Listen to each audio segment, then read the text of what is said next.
Julian আলভারেজকে দলে ফেরাতে মরিয়া বার্সেলোনা। প্রয়োজনে অর্থ বাড়িয়েও আর্জেন্টাইন এই তারকাকে দলে আনতে চান কাতালান ক্লাবটি। গেল কয়েক মৌসুম ধরেই আলভারেজকে নিয়ে বার্সেলোনার আগ্রহের খবর শোনা যাচ্ছিল। তবে তিনি অ্যাটলেটিকো মাদ্রিদে যোগ দেবার পর সেই সম্ভাবনা অনেকটাই শেষ হয়ে গেছে বলে মনে করা হচ্ছিল। কিন্তু এবার নতুন করে বড় অঙ্কের প্রস্তাব নিয়ে মাঠে নেমেছে বার্সেলোনা।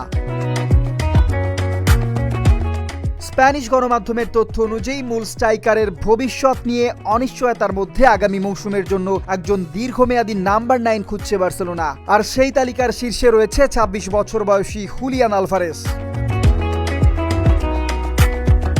জানা গেছে আলভারেজের প্রতিনিধিদের সঙ্গে সরাসরি আলোচনায় বসতে যাচ্ছে বার্সেলোনা।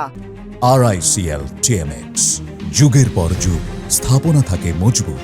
সম্ভাব্য দল বদলের পথ খুঁজতেই এই বৈঠকের আয়োজন করা হচ্ছে।